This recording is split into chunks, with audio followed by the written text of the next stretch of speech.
ठीक है, तो मुझे आप बता दिया करो अगर जब टॉपिक चले और मैं रिकॉर्ड करना भूल जाऊं, तो अभी मुझे याद आया तो मैंने देखा। ठीक है। कई बार मेरे ध्यान में नहीं रहता। ठीक है ना, चलिए जी। सचिन सर है। इसकी रिकॉर्डिंग कहाँ मिलेंगी? इनकी रिकॉर्डिंग्स मुझे आप बता देना, मैं लिंक भेज दूंगा। जैसे अभी ये पिछला पार्ट है ना, रिकॉर्ड नहीं हो पाया है। ठीक है अंशुल। सचिन है कोई हमारे पास? ठीक है, देखते हैं। ये प्रॉब्लम वाली बात है, मतलब आप माइक, मुझे लगता है कि मुझे माइक के लिए कुछ ऐसा ऑप्शन होना चाहिए कि बच्चा मैं बोलूं तभी वो ऑन करे। इस तरह की फीचर रखनी पड़ेगी, क्योंकि बच्चे कुछ तो मतलब जानबूझ के कर जाते हैं, कुछ गलती से भी हो जाता है। ठीक है, चलिए, कोई बात नहीं। तो अभी तक हमने आपके साथ मैनेजमेंट एज साइंस को पढ़ा और समझा, और ये देखा कि जी मैनेजमेंट जो है वो एग्जैक्ट साइंस नहीं है। ठीक है, इनएग्जैक्ट है, यानी प्योर साइंस तो नहीं है। ठीक है, चलिए नाउ अब आगे आते हैं management as profession. So next we are moving to the scenario कि मैनेजमेंट प्रोफेशन है या नहीं है। अब प्रोफेशन आप लोगों ने, मैंने आपको बताया था कि क्लास 11th में आपने एक बार स्टडी कर लिया था इसको। ठीक है, क्लास 11th में आपने प्रोफेशन की कुछ फीचर्स पढ़ी थी बिजनेस स्टडीज में। आइए गो थ्रू करते हैं, देखते हैं क्या वो सभी फीचर्स अवेलेबल हैं या नहीं है। देखते हैं। ठीक है, पहले तो देखो प्रोफेशन की फीचर्स क्या है। तो मेरे ख्याल से आपको मुझे पढ़ाने की जरूरत नहीं पड़ेगी ज्यादा। प्रोफेशन में well defined body of knowledge होता है। ठीक है ना। रिस्ट्रिक्टेड एंट्री होती है, हर कोई जाके डॉक्टर, इंजीनियर या चार्टर्ड अकाउंटेंट नहीं बन सकता, जाए और पहले मुझे अकाउंटिंग आती है और मैं चार्टर्ड अकाउंटेंट नहीं। You have to clear their exams, you have to go through the courses they have developed, you have to go through the trainings. जो ट्रेनिंग वगैरह यहाँ पर होते हैं, जो इंटर्नशिप्स होती हैं, वो आपको करनी पड़ेगी। तो एंट्री रिस्ट्रिक्टेड है यहाँ पर प्रोफेशन में। ठीक है, well defined body of knowledge है। प्रोफेशनल एसोसिएशंस होती हैं, जैसे मैंने आपको बताया था बार काउंसिल है। ठीक है, ये सब चीजें हैं। ठीक है, एथिकल कोड ऑफ कंडक्ट है। एथिकल कोड ऑफ कंडक्ट क्या है जी? आपके मेंबर्स जो हैं, जो एसोसिएशंस हैं, यानी जो चार्टर्ड अकाउंटेंट है वो एसोसिएशन का मेंबर होगा, institute of chartered accountants of India की एसोसिएशन है, उसका मेंबर बनेगा। तो उस मेंबर को, उस चार्टर्ड अकाउंटेंट को, उनके एथिकल कोड ऑफ कंडक्ट को, यानी एथिकल रूल एंड रेगुलेशन को फॉलो करना पड़ेगा। अगर वो फॉलो नहीं करता तो क्या होगा? उसको पेनल्टी, उसे पेनलाइज किया जाएगा। हो सकता है उसका लाइसेंस यानी मेंबरशिप कैंसिल कर दिया जाए। ठीक है, हो सकता है उसे कोई इंप्रिजनमेंट वगैरह या कोई पेनल्टी, मॉनिटरी पेनल्टी भी लगाई जा सकती है। सो डिपेंड करता है कि आपने कितना सीवियर ऑफेंस किया है, कितनी सीवियर गलती हुई है आपसे। तो इस पर डिपेंड करेगा कि आप पर पेनल्टी किस तरह की होगी या आप पर किस तरह के चार्जेस लेवी किए जाएंगे। तो ठीक है, तो एथिकल कोड ऑफ कंडक्ट है। ठीक है, एथिकल कोड यानी हमारे मेंबर्स को एथिकली, यानी क्या क्या चीजें नहीं करनी चाहिए या किन चीजों में इन्वॉल्व नहीं होना चाहिए, ये कोड ऑफ कंडक्ट बताते हैं हमारे। सर्विस मोटिव, जो प्रोफेशन है, प्रोफेशन में जो हमारा मेंबर है या जो हमारा क्या बोलते हैं इंडिविजुअल है, जो प्रोफेशनल है, उसे वो सर्विस मोटिव रखता है। ठीक है ना, उसे अपने क्लाइंट को सर्विस देनी होती है, जिसके बदले में उसे क्या मिलती है? फीस मिलती है। ठीक है, तो हम अपने क्लाइंट के इंटरेस्ट में काम करते हैं, उसको सर्विसेज प्रोवाइड करते हैं उसके बेस्ट इंटरेस्ट में।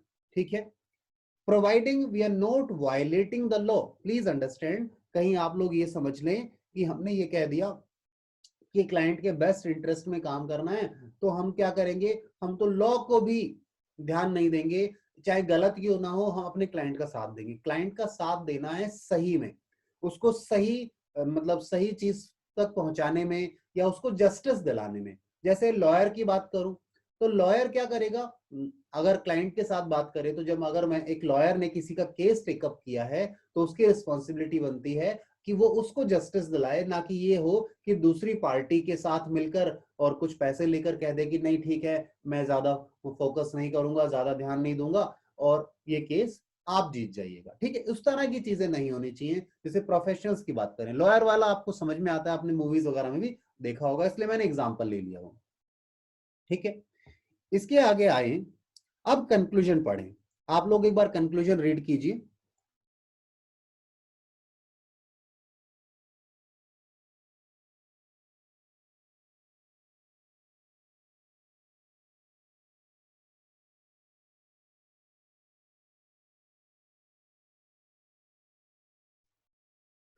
आया कंक्लूजन समझ में? इन्होंने कहा है management is a profession but not full fledged profession. Full fledge नहीं है, जैसे बाकी प्रोफेशंस होते हैं लाइक लीगल, अकाउंटिंग, लीगल में लॉयर आ गए, अकाउंटिंग में चार्टर्ड अकाउंटेंट्स आ गए, मेडिकल प्रोफेशन में डॉक्टर्स आ गए, तो फुल फ्लेज नहीं है।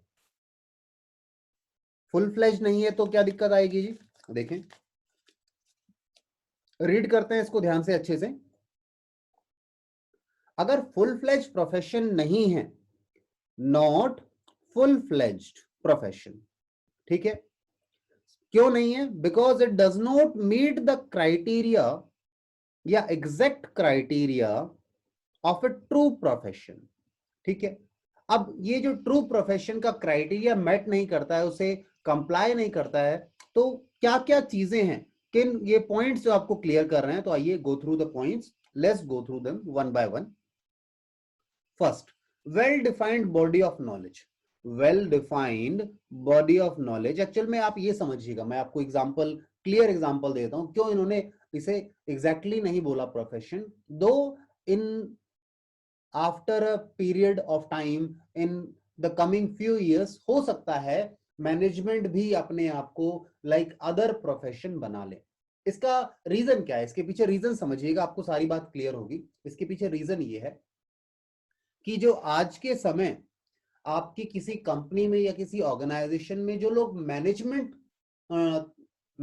देखते हैं, यानी जो लोग चीजों को मैनेज करते हैं, बिजनेसेस को या ऑर्गेनाइजेशंस को मैनेज कर रहे हैं, वहां कोई लॉ नहीं है आज के समय, कोई लीगल रिक्वायरमेंट नहीं है कि एक मैनेजमेंट प्रोफेशनल ही आएगा, उसके पास ये क्वालिफिकेशन होनी चाहिए, तभी वो मैनेजर अपॉइंट हो सकता है। आज के समय ये सिचुएशन नहीं है इंडिया में अभी, बाहर का मुझे पता नहीं, हमारे इंडिया में अभी है नहीं ये सिचुएशन। तो जिस दिन ये एग्जिस्टेंस में आ जाएगा, उस दिन आपका मैनेजमेंट भी लाइक अदर प्रोफेशंस बन जाएगा, ठीक है? आज के समय जरूरी नहीं है कि आप किसी कंपनी में, किसी ऑर्गेनाइजेशन में मैनेजमेंट संभालना चाहते हैं तो आपके पास मैनेजमेंट की क्वालिफिकेशंस होनी चाहिए, कुछ ऐसा नहीं है। तो ये सिंपल रीजन है इसके पीछे, जिसके कारण बाकी सारे रीजंस रिलेटेड है इससे या इंसिडेंटल है, ठीक है? आइए गो थ्रू करें वन बाय वन। इन्होंने कहा है like a profession management two is based on systematic body of knowledge. हाँ जी, है, बिल्कुल है। आपके आईआईएम जो है ना, वो प्रॉपर आपको इसके लिए एजुकेशन देते हैं, मैनेजमेंट स्टडीज कराई जाती हैं यहाँ पर। तो आपने कहा ये वाली फीचर तो क्या है जी? प्रेजेंट है आपके यहाँ। आप भी अंडरलाइन करते रहा कीजिए, जो कीवर्ड्स होते हैं मैं अंडरलाइन करता हूं आपके यहाँ पर, ठीक है? ताकि आपको रिवीजन के समय, बाकी नोट्स वगैरह प्रिपेयर करते समय ये पॉइंट आपके दिमाग से ना हटे बिल्कुल भी। रिस्ट्रिक्टेड एंट्री, ध्यान से सुनिएगा, रिस्ट्रिक्टेड एंट्री क्या कोई भी मैनेजमेंट कर सकता है? हाँ, तो रिस्ट्रिक्टेड एंट्री वाली बात नहीं है। कहता है their entry to management IIM is usually through an examination. यहां आईआईएम में तो एग्जामिनेशन के थ्रू है, हाउएवर यहां पर तो है, मतलब पढ़ाई के लिए तो एंट्री है कि भैया आपको एग्जाम देना पड़ेगा, कैट का एग्जाम देना पड़ेगा, ठीक है ना? आई थिंक कैट का एग्जाम होता है ना मुस्कान? क्लैट। अच्छा, क्लैट है। अच्छा, कैट वाला किसके लिए है फिर? कैट वाला ये तो नहीं है, लॉ वाला तो नहीं है ये? अच्छा, common law admission test CLAT है, ठीक है, सॉरी, हाँ। क्लैट है जी, ठीक है। बच्चे ने लिखा अभी। कैट वॉक भी आती है क्या बेटा? सर? वो कैट वॉक होती होगी। अच्छा, कैट वॉक होती होगी, नहीं वो अभी अभी नहीं नहीं कर सर, वो पाएंगे। कैट शायद गवर्नमेंट जॉब्स के लिए करने के लिए। हाँ, ऐसा कुछ है, एग्जामिनेशन होता है इसका भी। हाँ, हमारा अक्षय कहीं और चला गया, कोई बात नहीं, ठीक है, होता है, ठीक है। अब चलिए वापस चलेंगे हम लोग, और मैं एक बार जरा ये करता, ठीक है, चलिए जी।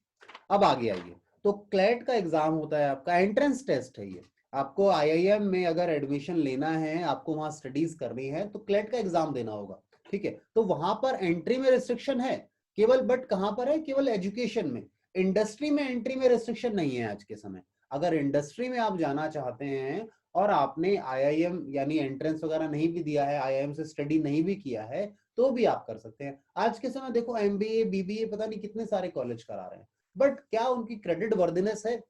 क्या मतलब वहां से जो कोर्स करके जाते हैं बच्चे, उनको जॉब सिक्योरिटी नहीं है।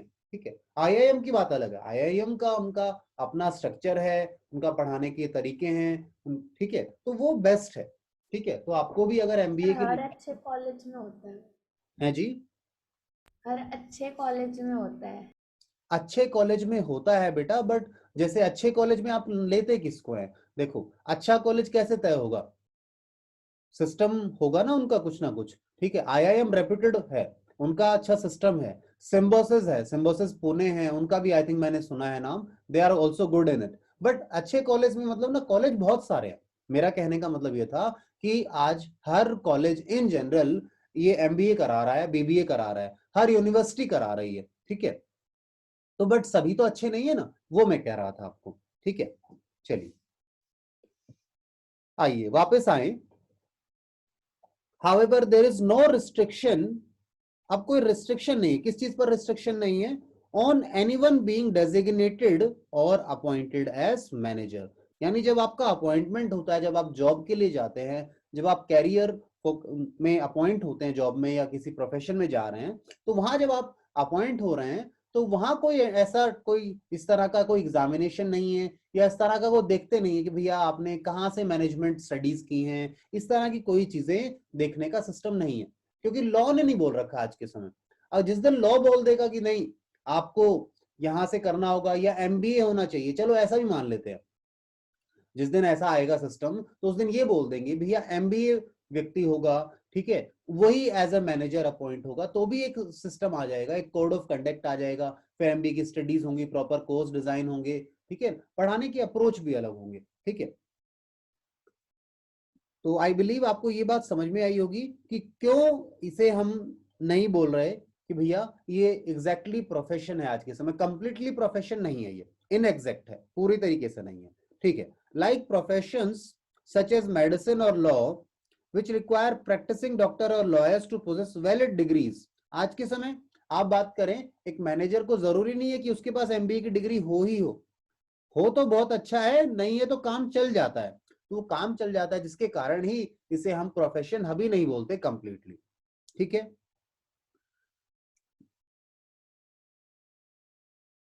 इसके बाद हम आगे चलेंगे और आगे चलें यहां जी। ठीक है, तो इन्होंने क्या कहा, इन्हीं रीजंस के कारण जो ये चीजें प्रेजेंट नहीं है, इसी कारण हमने क्या कहा, ये जी हमारा कंप्लीटली प्रोफेशन नहीं है। प्रोफेशनल एसोसिएशंस की बात करें, प्रोफेशनल एसोसिएशन में भी वही बात आ जाएगी आपकी कि जो हमारे मैनेजमेंट के लोग हैं या जो मैनेजमेंट स्टडीज कर रहे हैं, उनके लिए आज के समय मैंने कहा कोई लॉ नहीं है, और कोई लॉ नहीं है तो जो एसोसिएशंस भी हैं ना, आपके पास जो एसोसिएशंस अवेलेबल हैं, वो गवर्नमेंट एसोसिएशंस नहीं है, वो प्राइवेट एसोसिएशंस है। प्राइवेट एसोसिएशंस हैं, तो इनकी जो कहते हैं इसकी मेंबरशिप लेना ये ऑप्शनल हो जाता है। इनकी मेंबरशिप क्या है, ऑप्शनल है, यानी सभी तो इनके मेंबर बनेंगे नहीं। ठीक है, क्योंकि आपकी इच्छा है, आप इनकी मेंबरशिप लेना चाहो जो प्राइवेट एसोसिएशंस हैं, या ना लो, आपके ऊपर डिपेंड करता है। ठीक है, तो प्रोफेशनल एसोसिएशन भी नहीं होंगी, कंपल्शन की भाई प्रोफेशनल एसोसिएशन है ही, और प्रोफेशनल एसोसिएशन नहीं है तो एथिकल कोड ऑफ कंडक्ट भी नहीं होगा, क्योंकि ये प्रोफेशनल एसोसिएशन ही आपके कोड ऑफ कंडक्ट बनाती हैं इन जनरल। ठीक है जी, तो ये वाला फीचर भी नहीं है आज के समय, और ये वाला फीचर भी प्रेजेंट नहीं है। सर्विस मोटिव, सर्विस मोटिव की बात करें तो सर्विस मोटिव में इन्होंने देखो क्या कहा, कहता है the purpose of management is to help the organisation achieve its goal by providing good quality products, ठीक है, at reasonable prices. I think मैंने कल ये करा दिया था, बट हो सकता है नहीं कराया हो मैंने, दोबारा कर लेते हैं। ठीक है, मुझे ऐसा याद आ रहा है, या तो मैंने कहीं पढ़ा होगा इसलिए ऐसा याद आ रहा होगा। ठीक है, ठीक है, तो इसने क्या कहा जी, ऑर्गेनाइजेशन का जो पर्पस है या जो मैनेजमेंट है ऑर्गेनाइजेशन में, उनका पर्पस क्या है, that we have to provide quality products at reasonable prices, thereby serving the society is being increasingly recognized now. So presently this feature of is not present in management. ये वाला feature भी जो service motive वाला है, ये भी present नहीं है। रीजन क्या आ रहा है, लॉ नहीं है इसके ऊपर अभी कोई, जिस दिन लॉ बन जाएगा ठीक है, जिस दिन लीगल रिक्वायरमेंट आ जाएगी और उस दिन हमारा मैनेजमेंट भी प्रोफेशन बन जाएगा, जिस दिन लीगल रिक्वायरमेंट क्रिएट हो जाएगी। ठीक है जी, क्लियर है ये बात? चलिए, तो हम लोगों ने तीनों देखे, मैनेजमेंट एज साइंस भी देख लिया, एज आर्ट भी देख लिया, एज प्रोफेशन भी देख लिया, तीनों हमने देखे। और हमने वहां पे आर्ट को ज्यादा फोकस किया था। हमने क्या कहा था, आर्ट की सारी फीचर्स अवेलेबल है मैनेजमेंट में। उसके बाद हमने कहा मैनेजमेंट में जो साइंस की सारी फीचर्स अवेलेबल नहीं है, पार्ट ऑफ फीचर्स अवेलेबल है। इन एग्जैक्ट साइंस कहा हमने मैनेजमेंट को। फिर हमने कहा मैनेजमेंट प्रोफेशन है क्या, फिर वही बात आ गई, कंप्लीटली प्रोफेशन नहीं है आज के समय, और उसके पीछे एक छोटा सा रीजन है जिसके कारण ये सारे फीचर्स अवेलेबल नहीं है, और वो रीजन है कि लीगल रिक्वायरमेंट नहीं है आज के समय ऐसी। और जिस दिन ये लीगल रिक्वायरमेंट आ जाएगा, जिस दिन लीगल बैकिंग मिल जाएगी, उस दिन ये दिक्कतें खत्म हो जाएंगी। उस दिन हमारा मैनेजमेंट भी प्रोफेशन बन जाएगा कंप्लीटली। अभी पार्शियल है, प्रोफेशन है, बट कंप्लीट नहीं, आधा अधूरा है, कंप्लीट नहीं है। ठीक है, चलिए इसके बाद हम आते हैं, ये रिकैप था, आप गो थ्रू करेंगे इसे। केस स्टडीज हैं, पता नहीं मुझे क्यों बार बार याद आ रहा है, मैंने कल ही पढ़ाया था, बट कोई बात नहीं। ठीक है, हो सकता है वैसे ही मुझे गलती से याद आ रहा हो। ठीक है, तो अगला टॉपिक जो हमारा है वो कोऑर्डिनेशन। कोऑर्डिनेशन का मतलब क्या है जी, आप लोग समझते हैं कोऑर्डिनेशन क्या होता है? कोई बताएगा मुझे? अच्छे से करना।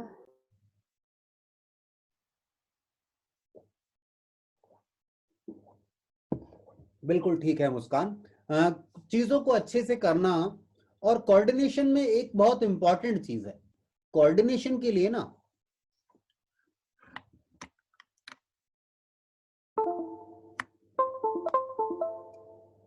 हाँ जी सॉरी, कोऑर्डिनेशन के लिए एक बहुत इंपॉर्टेंट चीज जो है वो क्या है जी, कोऑर्डिनेशन के लिए एक बहुत इंपॉर्टेंट चीज ये है कि यहां पर आपको नंबर ऑफ पीपल चाहिए। अकेला व्यक्ति कोऑर्डिनेट करने में कोई दिक्कत नहीं करता। When you have group of people who are working under an organisation, they all need to coordinate. सभी को मिलकर, एक दूसरे के साथ मिलकर काम करना है।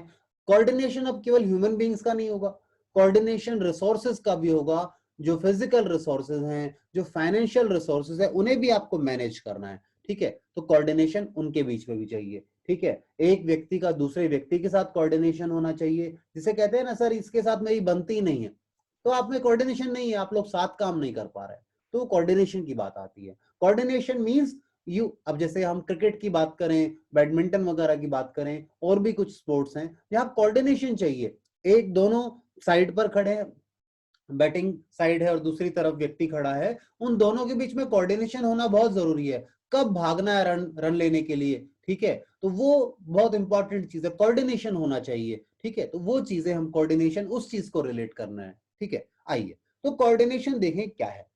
Coordination is a process by which manager synchronise करना, सिंक करते हैं ना आजकल आप लोग, आजकल ये वर्ड बहुत ज्यादा यूज होता है आपके पास, सिंक। Yes sir.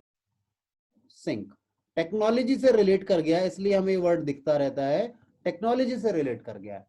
आज के समय आप गूगल पर, और भी बहुत सारे क्लाउड हैं, ठीक है, ड्रॉप बॉक्स वगैरह हो गया, काफी है, मतलब एक नाम नहीं है। गूगल का एग्जांपल ले लेते हैं, गूगल में आप जीमेल ले लीजिए, ठीक है, आपके फोटोज ले लीजिए, ठीक है, आपका ड्राइव ले लीजिए। आप एक सिस्टम पर काम कर रहे हैं, आप इस सारे सिस्टम का डेटा दूसरे सिस्टम पर या जहां भी आप लॉगिन करें, आपको सारा डेटा मिल जाएगा, यानी सिंक कर लिया, दोनों एक जैसे ही दिखेंगे आपको।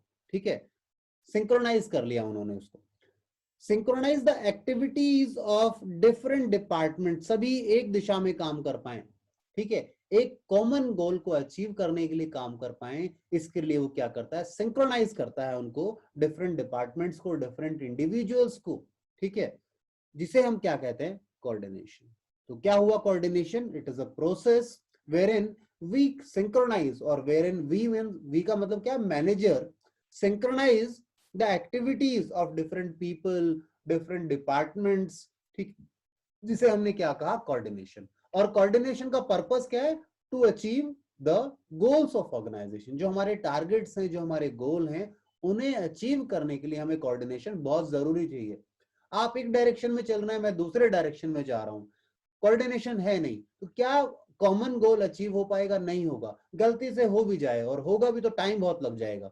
तो एफर्ट्स को सही से मूव करने के लिए कोऑर्डिनेशन का कोऑर्डिनेशन का होना बहुत जरूरी है। ठीक है, चलिए नाउ अब यहां पर कोऑर्डिनेशन, आप बाकी चीज ये आप खुद पढ़ने वाले हैं। ठीक है, this is going for your self study. कोई बात समझ नहीं आए एक बार रीड कर लीजिए, चाहे सेल्फ स्टडी के लिए पॉइंट आपका। ठीक है, मैं इसमें आगे चलूंगा क्योंकि अगर मैं ही पढ़ाता रहूंगा तो आपका दिमाग नहीं चलेगा। You have to go by it. Self study बहुत जरूरी है, मैं बार बार बोल रहा हूँ, चाहे अकाउंट्स हो चाहे बिजनेस स्टडीज हो। जितना खुद से पढ़ेंगे उतनी अच्छी क्लैरिटी आएगी आप लोगों को। ठीक है, चलिए तो देखिए एक बार यहाँ पे कुछ आपने मुझसे पूछना है, कोई लाइन वगैरह, कोई मीनिंग पूछना हो, ठीक है, फिर डेफिनेशन पर आएंगे हम। ये नॉर्मल मीनिंग था।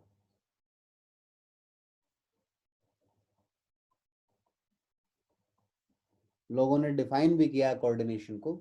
ठीक है, चलिए तो एक काम करते हैं, लगभग 6 मिनट के आसपास बचे हैं हमारे पास, एक डेफिनेशन कर लेते हैं। ये आप सेल्फ स्टडी कीजिएगा एक बार, और अगर दोबारा पूछना हो इसमें से तो मुझे जरूर पूछिएगा एक बार। ठीक है जी, चलिए तो डेफिनेशन की देखें, काफी लोगों ने डेफिनेशंस दी हैं। 3 डेफिनेशंस आपके पास अवेलेबल हैं। मैं ये पहला डेफिनेशन क्लियर कर देता हूं।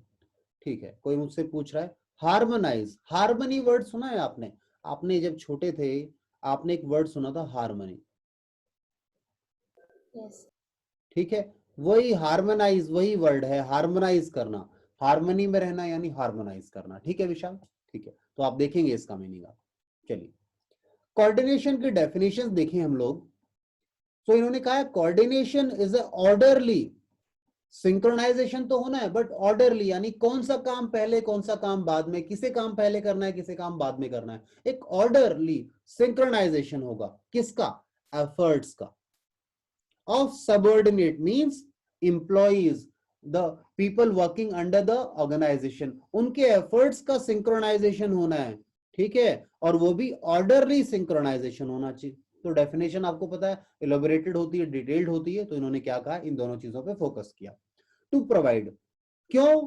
To provide proper amount, timing and quality of execution so that their united efforts, जब सिंक्रोनाइजेशन होगा तो एफर्ट यूनाइट हो जाएंगे।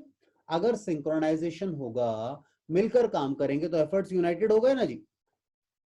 टू स्टेटेड ऑब्जेक्टिव्स, ठीक है, तो आपके जो स्टेटेड ऑब्जेक्टिव्स हैं उन वो आपको, आपके एफर्ट्स आपको वहां पर लेकर जाएंगे जो आपके ऑब्जेक्टिव्स हैं। तो इसके लिए क्या चाहिए आपको? सिंक्रोनाइजेशन चाहिए। सिंक्रोनाइजेशन किसका चाहिए? एफर्ट्स का चाहिए। आपके जो एम्प्लॉइज हैं, आपकी जो रिसोर्सेज हैं, उनका आपको सिंक्रोनाइजेशन होना चाहिए। सिंक्रोनाइज करते समय आपको ध्यान देना है सिंक्रोनाइजेशन ऑर्डरली होता है, ऐसे नहीं आपका काम पहले था मैं अपना काम पहले करके आ गया तो सिस्टम बिगड़ जाएगा, तो आप अचीव ही नहीं कर पाएंगे जो आपने प्लान किया है। ठीक है, namely the common purpose of enterprise. अब इन्होंने जो बोला है ऑब्जेक्टिव्स जो हैं, ऑब्जेक्टिव्स बोल लीजिए या कॉमन गोल बोल लीजिए ऑर्गेनाइजेशन के, या कॉमन पर्पस बोल लीजिए ऑर्गेनाइजेशन का, उसे आपने क्या कहा? उसे अचीव करना है। ठीक है, नाउ अब इन्होंने कहा कोऑर्डिनेशन जो है वो एसेंस है। एसेंस समझते हैं ना, जिसके बगैर मैनेजमेंट हो ही नहीं सकता, वेरी इंपॉर्टेंट। ठीक है, एसेंस जो है ये एसेंस है, यानी मैनेजमेंट के लिए बहुत ज्यादा जरूरी है। आप कह लीजिए वेरी इंपॉर्टेंट।